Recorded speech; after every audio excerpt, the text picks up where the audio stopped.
why is the West so afraid of Mr. Putin? Is it primarily because he has access to the largest nuclear arsenal in the world, or are there more reasons to it? Well, Mr. Putin represents a different kind of.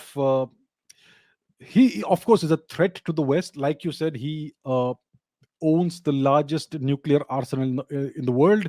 The Russian nuclear arsenal is larger than that of the US, and they have the technology to back it up.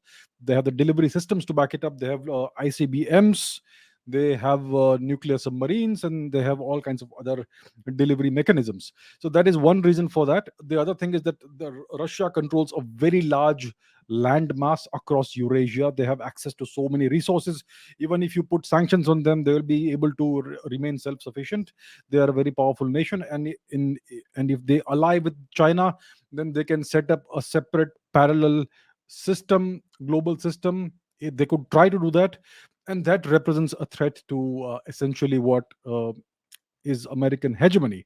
So, for the longest time after 1991, you had a unipolar world. There was only one superpower, the US. We still have only one superpower, but we have a rising power, which is China, which has a very significantly large economy, more than 15 trillion dollars worth today.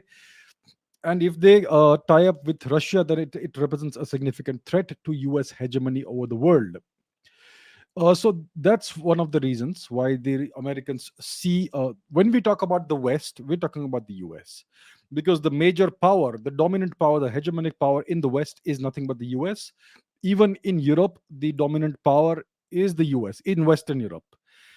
So when we talk about the West, we're talking about the United States. So that's the reason why they are, you could say that they are afraid of Mr. Putin, not because he is all powerful today, but because he could become, or Russia could become, under his guidance, under his direction, a more dangerous and a more powerful nation in the future. And the US doctrine has always been to never allow another large power to rise. They have made a mistake when it comes to China, and they don't want to repeat the mistake when it comes to Russia.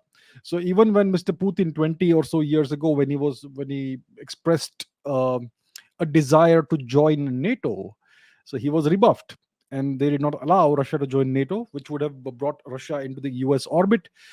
So they did not allow that, and they kept expanding NATO eastward in breach of the guarantee they had given, and that's how it is. So they see the Russians as a long-term threat, especially when it comes to a possible alliance with China, and that's why we are seeing all the geopolitical action that we are seeing today. So that's the reason why.